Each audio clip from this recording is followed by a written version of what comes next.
രാവിലെ എണീച്ചപ്പോൾ തന്നെ ചുമയും ജലദോഷമൊക്കെ ഉണ്ടായ കാരണം ഞാൻ കുറച്ച് നവരയിലയും തുളസി എടുക്കുക കേട്ടോ. പനിക്കൂർക്കയാണ് നവരയില കേട്ടോ ഞങ്ങളുടെ സ്ഥലത്തൊക്കെ പറയാം. സോ പാലക്കാടൻ പനക്കരിപ്പട്ടി ഇത് പപ്പ കൊണ്ടുവന്നതാണ് കേട്ടോ. ഇതും കൂടെ ഞാൻ ഇട്ടിട്ടുണ്ടായിരുന്നു. അപ്പോൾ ഒരു കാപ്പി ഉണ്ടാക്കി കുടിച്ച ശേഷമാണ് ഒരു ആശ്വാസമായത്. അതിനുശേഷം ഞങ്ങൾ പള്ളിയിൽ പോയിട്ടുണ്ടായിരുന്നു.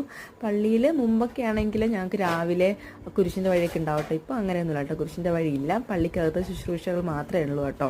അപ്പോൾ ഞങ്ങൾ പള്ളിയിൽ പോയി ജോക്കൂട്ടൻ ഫുൾ കളിയായിരുന്നു കേട്ടോ. ആൾക്ക് അകത്തിരിക്കുന്ന ചൂടൊക്കെ കാരണം അകത്തിരിക്കാനേ അവന് ഇഷ്ടമല്ലായിരുന്നു. അപ്പോൾ പുറത്തൊക്കെ ഇറങ്ങി കളിക്കുകയായിരുന്നു കേട്ടോ. അപ്പോൾ പള്ളിക്കകത്ത് ഞങ്ങൾക്ക് ഫോൺ യൂസ് ചെയ്യാൻ പാടില്ലാത്തതുകൊണ്ടാണ് ഞാൻ പുറത്തുള്ള വീഡിയോസൊക്കെ ഇങ്ങനെ എടുക്കുന്നത്. ഇടയ്ക്കൊന്ന് ചൂട് സഹിക്കാനാവേണ്ട വന്നപ്പോൾ ഞങ്ങൾ പുറത്തൊക്കെ വന്ന് ഇരിക്കുന്നുണ്ടായിരുന്നു.